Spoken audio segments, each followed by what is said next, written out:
Please join me in welcoming Raj Roy and Denis Villeneuve.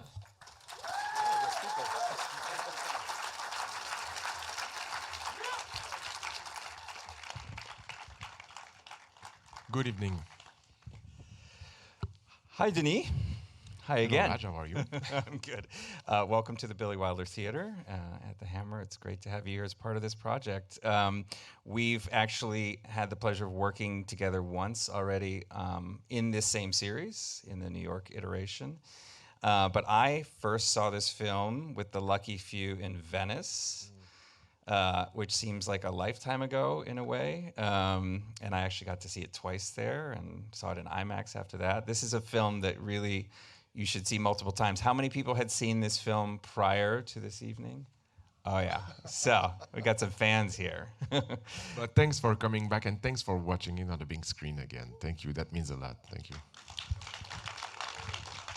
So I actually, in a way, wanted to start with fans because this is a story. This is was first novel or part of a novel and had been translated for the screen in multiple iterations before. Um, there is a sense of ownership that sometimes people who love books, prior things have, and they kind of internalize that. And then there's probably inherently a challenge of taking that material and making it your own, which clearly you've succeeded on numerous levels here.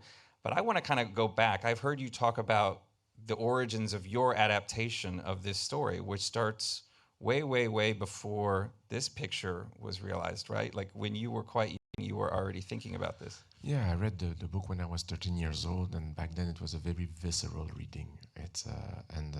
I remember saying to my crew, specifically to the art department, to Patrice Vermette and his crew members, that one of the most important thing in the adaptation will be to try to bring a camera and the reader's mind. I mean, that to be close to those images that I had when I read the book at first. I really tried to go back to those original images, and we had the, let's say, the pretension to try to. I was hoping that the people who are hardcore fans of the book will recognize some aspects, some colors, some smells, some things that were described in the book. Because myself being a Dune fanatic, I wanted to make sure that I will honor the spirit. The big challenge of this movie, one of the big challenge I would say, was to try to please the teenager that I was back then. So that's interesting. You actually went back to your your own fandom of the project when you started building this. So you were translating that for yourself. I can speak for. I will say. I will speak for Hans Zimmer, and we think that we made this movie like teenagers. It's really like we went back to these emotions that we had when we read the book at first, and it was so a vivid reading. It was so exciting, and that energy, that joy, last through the years. So I'm going to jump ahead now to where we weren't even able to think of asking this question back in September or even later in the fall because nothing was sure. But now that we're sure that Dune Part 2 is coming, and now that you actually have fans of your version, your vision of this film, what's been your either pressure or privilege or liberation of now addressing that new fandom, right? The fans of this Paul Atreides and his story. It's a very schizophrenic moment right now, because when you make a movie, when you start to design a movie, to dream about it, and I'm at the genesis of part two. Usually, you shut the door and you stop to talk about it, and you are alone with your crew, and it's a dream zone, So, and to be on stage right now, and it's like there's like sparks in my brain. I will say that it's, of course, I'm super vulnerable right now if you talk about part two because I have the pressure, the anxiety, I don't sleep. It's normal. It's a film process, but and it's a lot of fun too. Yeah, because one of the one of the difficulty, the main difficulty with the movie you saw was to make sure that as I said earlier, that the people who knew the book will recognize some elements as much as possible, the poetry and all the beautiful ideas, but also that people who knew nothing about this universe will feel welcome. And to find that balance was tricky, but that balance, I think, has been found. Now part two is just, the world is established, so part two is the fun. It's just having fun, cinema fun, I was saying. Yeah. I'm sorry to hit you at your vulnerable moment. Cinematic fun. Another thing that has very tragically changed since September is that this, has been always an allegory of empire and resource wars, and that hits very differently now that we're living in an era where this is, tragically real and visceral. But when you wrote the script, adapted the script for Dune Part 1, was there a moment in history that you were thinking about specifically in terms of empire building or resource wars that was influencing you? I certainly projected some of my own ideas, but I'm curious about yours. But the thing is that it's a good question. I mean, for sure, the book, strangely and sadly, is more relevant today than when it used to be when it was written, about the exploitation of natural resources, dramatic shift in climate that will shift the whole ecosystem of a planet, the mix of messianic figures, or the danger of blending politics and religion together. It's like it felt. I would not say that I focus on any specific conflict. I thought that but it was all in the book already there, and it was inspired by some of it by Lawrence of Arabia. So it's about that period of time of the 20th century. It was really like, I think he tried to create a portrait of the 20th century and the consequences of all those currents, and it became a prophetic book, and so, sadly, and of course what is happening in Europe right now is just it's absolutely horrible, but I should not say that, but there are links that happens here with the movie. Yeah. You have spoken extensively about this, but I think it's important to elevate it in conversation. Paul is clearly the central character, or a central character, of Dune, but the way that you're presenting this in this, certainly Lady Jessica, is the catalyst for much of the narrative, right? For much of the action. And we anticipate that Chani will be the catalyst for much of the action. So the centrality of women setting the course of history in this narrative, I know, was important to you.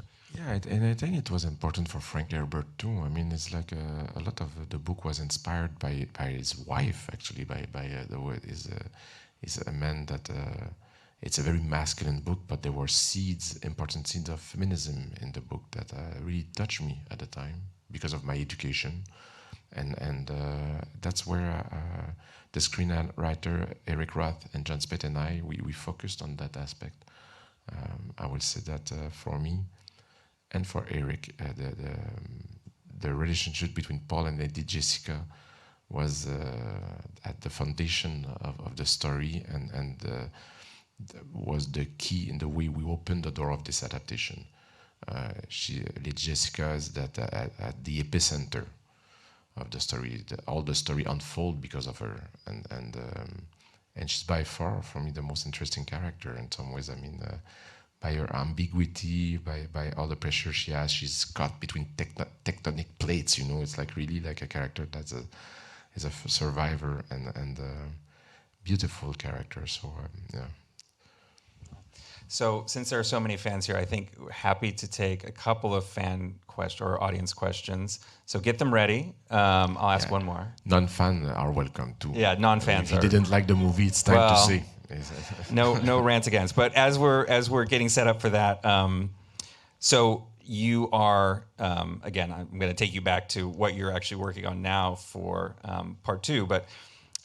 Because the worlds have been established, you have at least a grounding point, right, to build from for the next. I'm wondering that your dedication to, and this is more like a plea than a question. I think I probably know the answer, but your dedication to location filming and built sets, worlds, will that continue in part 2? Yes, it will be the same approach, meaning that we will shoot in real environments. I will say it's a bit tricky because the world is so different. Since 2 years, everything is more expensive. So I'm trying to keep the movie in a reasonable, in control. Not that the monster doesn't swallow us, but it's yeah, it will be the same approach. Yeah, exactly.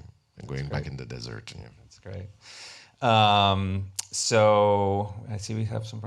Let's do right here.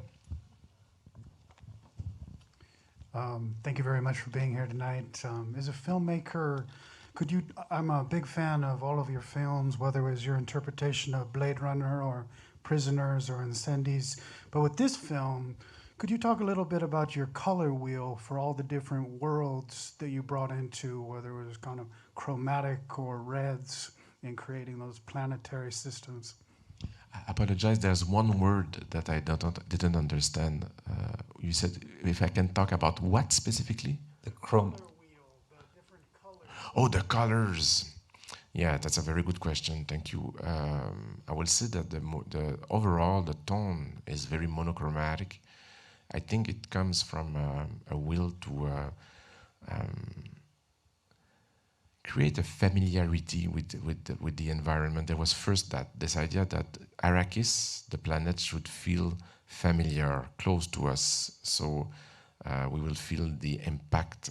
It's the story of a boy that is being transformed by a new environment, a new planet, a new culture, and I wanted the movie to be as immersive as possible. And I thought that if the world felt as less exotic as possible, the movie could be more powerful. And I tried to create that familiarity with a light that should be as mundane or like a bad Tuesday morning, you know, not having perfect sunsets, not perfect light to shoot at very banal hours of the day. I think that because in a way, there's something very nostalgic about this project. There was something about me in the subconscious that wanted to go back to the movies that I was watching when I was a kid. And when I was a kid, a lot of movies that I discovered were on TV with very bad prints that were totally desaturated. And I was in love with that look. You know, when it's strange sometimes when I see new prints of movie, I'm kind of disappointed because they look too much vivid. I love and subdued color like that. And so that was the main thing, to find those kind of hundreds of kind of shades of sand color. That I was in love with that. But that's the way I was seeing Arrakis. Now I try to play with warm color to express the mental state of Paul Atreides. The yellow for me is linked with the madness or the equilibrium with madness. There's something in the yellow color, the vivid color, that is linked with mental sanity, and we played with that color in the tent specifically, and I will say that was the main thing. Of course, the planet Caladan were more colors that my production designer, Patrice Vermette, will say inspired by November in Quebec, which was like very silver light with a lot of blues and I would say, yeah, fall color. For Patrice, I like when he says that Caladan is the death of of a world, and he was inspiring himself of the light and the color palette that happened just before winter, when the nature goes to sleep. It was the end of a family, the end of a world that I try to depict this way. We could talk about color for a long time, I must say, because it's something that as a filmmaker I'm trying more and more to play with and to have a certain control over it. But it's like it's very fascinating, the emotional impact of color and how it changed the perception of a scene just in the color timing. When you shoot a movie, you edit the movie, blah blah blah, it's finished.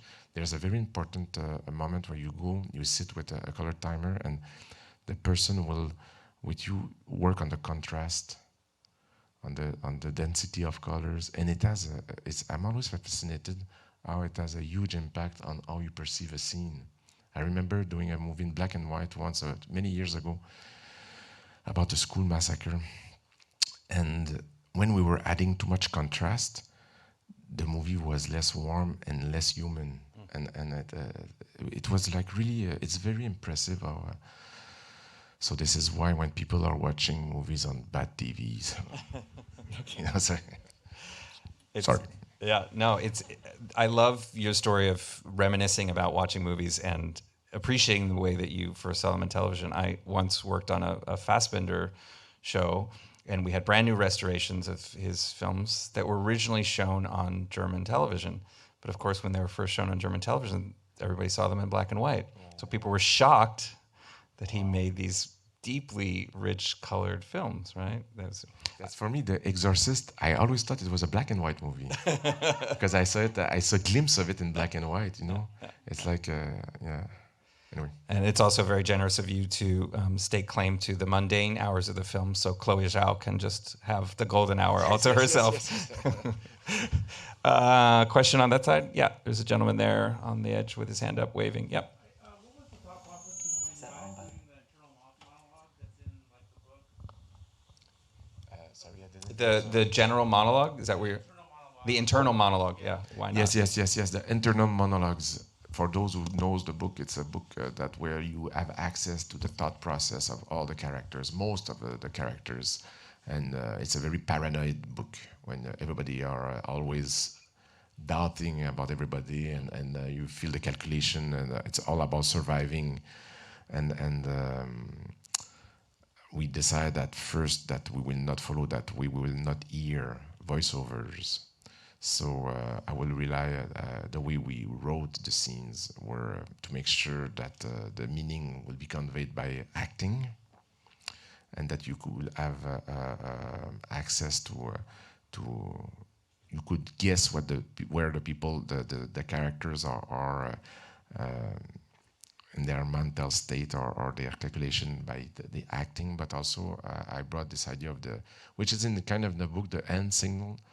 The sign language, that was a way to have access sometimes to the strategy of the characters. And Hans Zimmer, the music is used very often as a counterpoint, or sometimes I would give an example. Sometimes you hear music that is associated to the Bene Gesserit sister on scenes where there's no Bene Gesserit sister on the screen, but you feel the influence of the Bene Gesserit sisters. So there's this idea that to feel the strings of the puppeteers coming and using Hans' music. Hans is a massive fan of the book, and I had probably the best conversation about the book with Hans, and he was convinced that he could help me trying to translate emotionally, not necessarily intellectually, but from feelings, to give clues to the audience about the mood and the thought process of the characters, if I can say. Yeah. Does it make sense? Yeah.